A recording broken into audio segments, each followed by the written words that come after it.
Good evening, YTPC.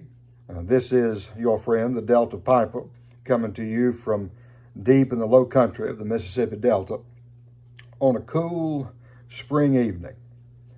And I thought that I would take a few minutes to tell you about the Postman and His Pipe.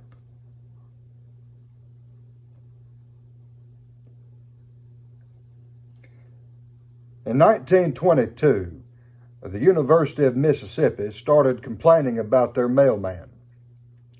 The university had its own post office on campus at the time, mainly for faculty members, but they allowed students to use it as well.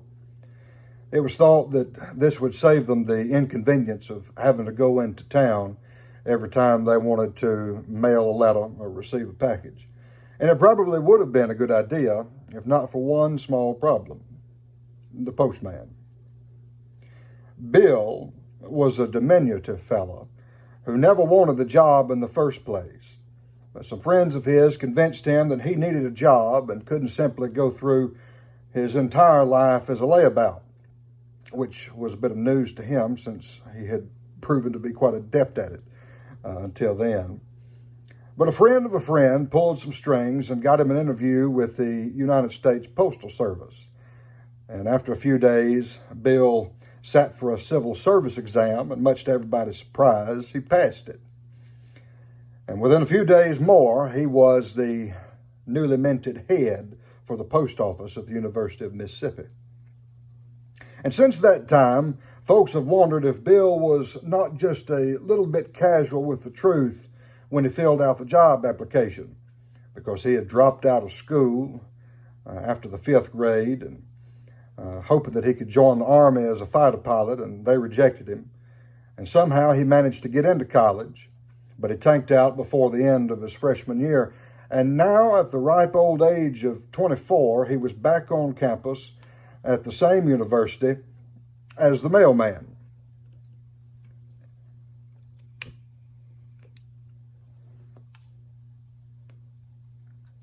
Now, if a sense of duty or solemn obligation should accompany such position, it never did dawn on Bill. He resented the job, despite how little was actually required of him.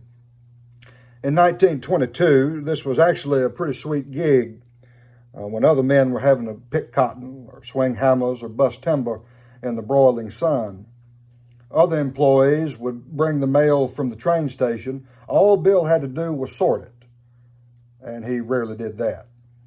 Long lines formed at the post office as students stood waiting for Bill to even begin sorting their mail. And much of the time he would be found sitting at his desk with his feet propped up, reading their magazines and the ones belonging to the faculty members. When people complained, he either ignored them or became indignant. One student recalled Bill's response when he asked why it was so difficult to get any service. And Bill said, "I just ain't at the beck and call of every sumbitch with 2 cents for a stamp." After a while, Bill hardly even came to the office. He spent his days walking around town staring at trees or telling tales to lunch patrons at Leslie's drugstore. Other times, he just sat around on his porch, drinking whiskey and smoking his pipe.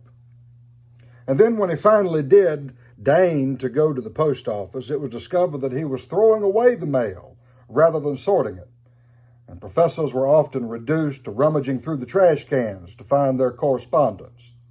And it took the United States Postal Service nearly 3 years to get rid of Bill. And eventually he was fired and was told that he would never have another job working with the public. And one can probably envisage such a man digging ditches or shoveling coal.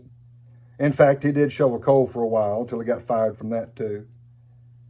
And then after failing at a couple of other odd jobs, he decided he never would work for another soul.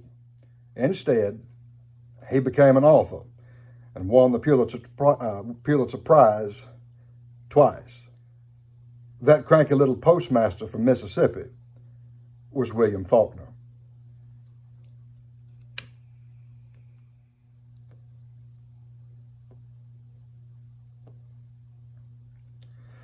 Now, being a Southerner, not too much of a remove from where Faulkner did a lot of his writing, I'm an admirer, both as a reader and as a writer myself. And so it's not incidental that I am this evening smoking Faulkner Flake from the Country Squire. And it's basically just a mess of bright Virginias that have been pressed and cut. So you get the natural sweetness of those Virginias with just a touch of a sour, citrusy note that I find quite appealing, especially as the weather begins to warm. But Faulkner was an interesting fellow, and it's quite well documented. Every picture you find of him, almost, you see him with a pipe in his hand. He was a lifelong pipe smoker. He preferred traditional English-style pipes. His favorite tobacco was Dunhill's. My Mixture 965 was his absolute favorite. But it wasn't always easy for him to find, and when he could not find it, he would smoke Prince Albert or Sir Walter Raleigh. But he said that a man ought to smoke the same blend for at least 2 weeks at a time before changing over to something else, to be able to appreciate it, to understand something of the subtleties of the flavor, and know what was going on in the bowl as he enjoyed the process of sipping it. I'm not able to do that. I love to try different blends.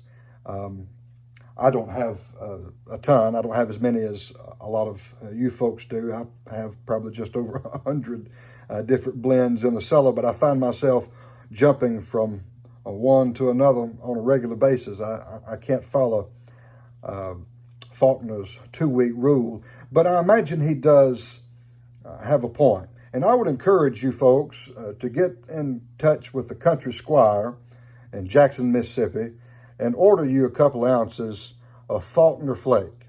I promise you will not regret it. Until next time, keep those bowls warm. From the Delta Piper.